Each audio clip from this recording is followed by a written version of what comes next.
My next guest says that this could open the door for another round of lawsuits. Jordan Sekelo is executive director of the American Center for Law and Justice, and he's representing dozens of groups that are suing the IRS. Jordan, this is absolutely amazing. I think what's interesting about it is the first time it was sort of out of left field.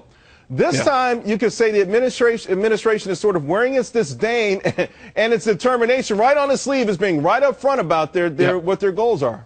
Yeah, this is a second attempt to, silence, I think, new groups who may be looking, Charles, to file for any kind of status for the coming elections, whether that be if they could rush this in time, even if this is not the rule in place by the midterm elections. If you look at it and say, well, this is the kind of scrutiny we'd have to face, certainly we're not going to qualify. Guess what they've accomplished again for the third election cycle in a row? Silencing conservative potential 501c4 Tea Party type groups, which is exactly what this administration's goal has been. The president has demonized these groups before.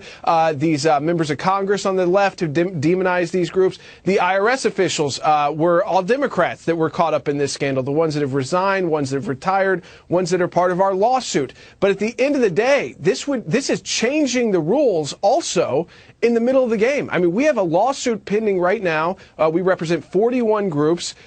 And now they would basically, I mean, it's exactly what you just said, Charles. If you took what these new proposals, that registering voters, doing general voter information, candidate cards, basically telling you about just the generic issues, any education on the Constitution and your constitutional rights, if that's all political activity, these groups get tossed out. But guess who doesn't? Labor unions don't get affected under Section 501c5. Trade associations under Section 501c6, they are not affected by these rules. Jordan, I would say a couple of things here. First of all, it feels like common sense. It feels like you are going to win. You and the people that you represent will win this.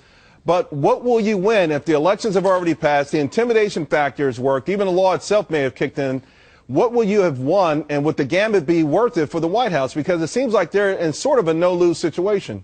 Well, they're in this situation now where what was outrageous to the president and, caused a criminal investigation is now basically what was done is being codified. And so they are, if you look and track at what the IRS is proposing, and by the way, this is a proposal. We're going to issue our comments in opposition and point out every reason why. Those have to be due by the end of February. And they will affect, by the way, not just conservatives. It will affect all groups applying, so liberal groups as well. But yes, I mean, it'd be changing the game. So for our lawsuit, for instance, people have asked, well, does this stop it? No, in fact, interestingly enough, by the IRS admitting that their previous standard was so vague and that they had these standards in place, those BOLO lists and what to look for, but they weren't actually allowed. They weren't actually they did conflict with what was on paper as the interpretation for the last 60 years, that actually may assist our legal claims. But ultimately, we still have groups, as you mentioned, who have not gotten a yes or no from the IRS. And the question is,